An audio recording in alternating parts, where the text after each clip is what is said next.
We started saying that climate change had to be the #1 job of the United States.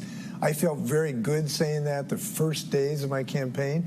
I feel very good saying that now.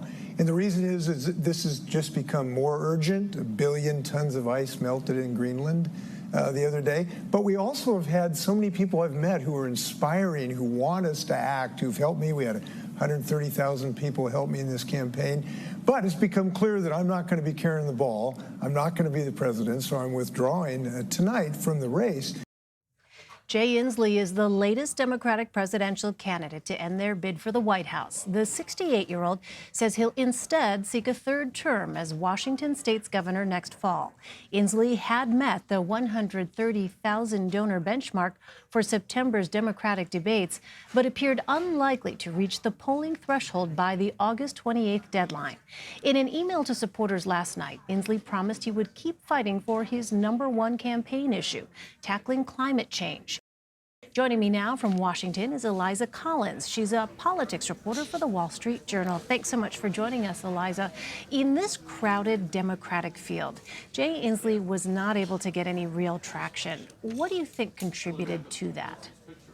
Well, I think exactly what you just said. It's a crowded Democratic field. I mean, there are 24 candidates, and someone like Jay Inslee, and there are some other governors and even senators who are having a hard time gaining traction at a national level. I mean, he's the governor of a state. This is someone who should be able to gain traction, but it is a crowded field with some big personalities. Some candidates like former Vice President Joe Biden, who has been leading in all polls, is someone that everyone knows. Bernie Sanders ran in 2016. He's another name that people really know. So it's very difficult to sort of gain traction, especially someone like Inslee, who is a one issue, although he expanded it, but he really was focused on one issue, and that was climate change. So, yeah, let me ask you more about that. Governor Inslee made climate change the centerpiece of his campaign and said that he would push Democrats to talk about this issue more. Was he ultimately successful in that goal? He says he was, and look at the day after he dropped out, Bernie Sanders released this giant plan, that basically put some meat on the bones of the Green New Deal. Now, that was not because of Jay Inslee, but climate change is certainly a top issue for Democrats, and Inslee did keep sort of hammering the drum throughout the entire time he was in. He really called on Democrats to hold a climate town hall, and they will be, actually. So he got out right before CNN was set to hold this town hall. So, he's counting it as a success, and Democrats are certainly talking about climate. So, as you mentioned, Senator Sanders unveiled his own $16 trillion Green New Deal plan. What can you tell us about that? So this is really interesting because we saw the Green New Deal come out earlier this year. It was introduced in Congress by Congresswoman Alexandria Ocasio-Cortez and Senator Merkley. And Bernie Sanders and some of the other candidates running for president signed on to it. But basically, it was just a set of aspirations. It did not have details. It did not have that cost. There were lots of things that it was missing. But it instantly became sort of Republicans ran with it, saying that Democrats are radical, it's a very expensive plan, and it split up Democrats because more centrist Democrats looked for sort of a more incremental approach, more progressive Democrats said these are the goals we need to attain.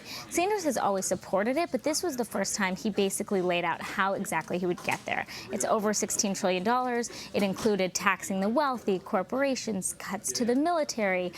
He also a different plan basically related to unions, which he says will create millions of union jobs. He's taking that and is assuming that payroll taxes from that will be able to go into help fund this basically overhaul of the U.S. economy to try to get the economy to be basically carbon neutral, and then ultimately just no gases at all by 2050. And when you look at the field right now, is Senator Sanders best positioned to take Jay Inslee's spot as the quote-unquote climate change candidate?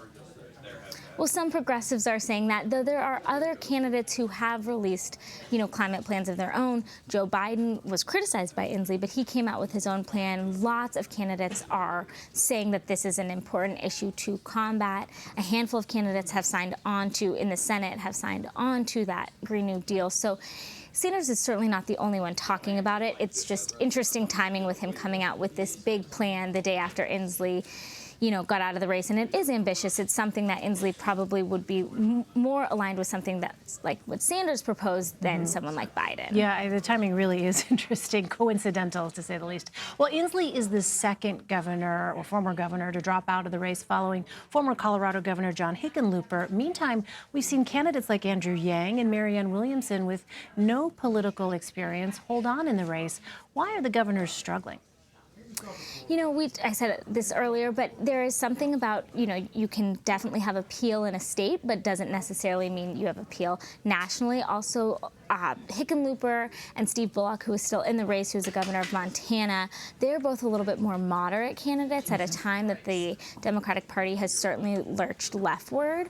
Inslee had sort of one issue. I mean, these are people who should, in theory, be able to break through in another time, but it's a crowded field. Americans are looking for an outsider. I mean, our president was a businessman. He also did not have political experience. So there's lots to sort of contribute, and there's a large field for voters to pick from. Yeah, well, speaking of John Hickenlooper, today he announced a bid for Senate in Colorado.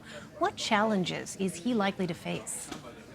Well, he got in the race a lot later than some other folks. So there are already people in the Democratic primary. They don't appear to be stepping aside. I think there is some frustration that Hickenlooper took so long and is now jumping in and sort of expects the field to clear, is what I'm seeing some reporting from Democrats. But Hickenlooper was a top recruit from Chuck Schumer and Senate Democrats. And so I think there will be support from him.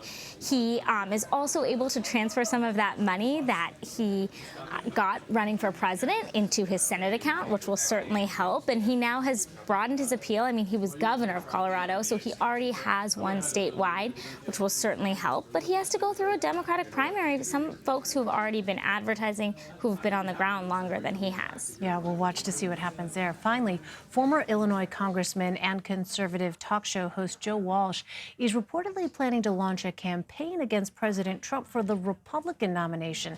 Tell us about him and how seriously should we take this bid? Well, Joe Walsh was a conservative congressman. He was very conservative. He was a supporter of the president's. He has soured on Trump. He's become an anti-Trumper in recent years. I don't know how seriously to take this. The president is incredibly popular with the Republican Party. He has millions and millions of dollars. He also has the Republican Party fundraising for him.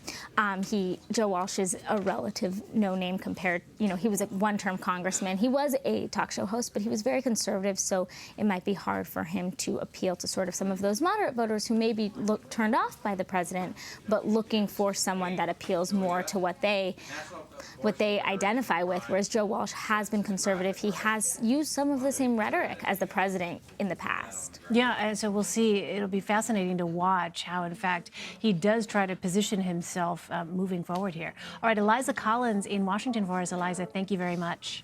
Thank you.